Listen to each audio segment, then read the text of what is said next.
Hi, ഫുട്ബോളിൽ ഒരു normal wing മിഡ്ഫീൽഡറും ഒരു പ്രൊഫഷണൽ വിങ് മിഡ്ഫീൽഡറും തമ്മിലുള്ള വ്യത്യാസം എന്താണ്? ഒരു 4-4-2 കളിക്കുമ്പോൾ 2 വിങ് മിഡ്ഫീൽഡർ ഉണ്ടാവും.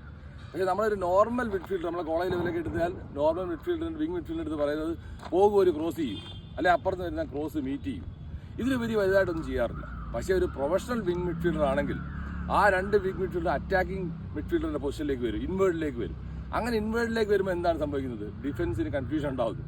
ഡിഫൻസ് അകത്തേക്ക് വരുമ്പോൾ നമ്മളെ വിങ് ബാക്ക് ഓവർലാപ്പ് ചെയ്ത് പോകുന്നു, അവിടുന്ന് ക്രോസ് ആവുന്നു. അപ്പോൾ അറ്റാക്കിൽ കൂടുതൽ ആൾക്കാരാകുന്നു. അതേ തിരിച്ച് ഡിഫൻസിൽ വന്നിട്ട് സെൻട്രൽ മിഡ്ഫീൽഡിൻ്റെ അകത്തേക്ക് ഈ പ്ലെയർ ഓടി വരുന്നു. അകത്തേക്ക് വരുമ്പം സെൻട്രൽ മിഡ്ഫീൽഡിനെ സപ്പോർട്ട് ചെയ്യുന്നു. അപ്പം ഈ ഷേപ്പ് പലപ്പോഴും മറ്റേ ടീമിന് കൺഫ്യൂഷൻ ഉണ്ടാക്കുന്നു. അതിലുപരി അണ്ടർലാപ്പ് ചെയ്യുന്നു. ഈ വിങ് മിഡ്ഫീൽഡർ തന്നെ അണ്ടർലാപ്പ് റൺ ചെയ്തു, നമ്മളെ വിങ് ബാക്ക് ഓവർലാപ്പ് ചെയ്തു. അതേ കണക്ക് പെൻട്രേറ്റീവ് പാസസ് എടുക്കും. അപ്പോൾ ഇതേ കണക്ക് ഒരുപാട് ഓപ്ഷൻസ് പ്രൊഫഷണൽ വിങ് മിഡ്ഫീൽഡർ ഉണ്ട്. നിങ്ങളൊരു പ്രൊഫഷണൽ വിങ് മിഡ്ഫീൽഡർ ആണെങ്കിൽ കേവലം 5-6 ക്രോസും അവിടുന്ന് തന്നെ ക്രോസ് കണക്ട് ചെയ്യാമെന്ന് മാത്രമല്ല, ടച്ച് ലൈൻ ഉപയോഗിച്ച് കളിക്കുന്ന പ്ലെയർ ആയിരിക്കും തീർച്ചയായിട്ടും വിങ് മിഡ്ഫീൽഡർ.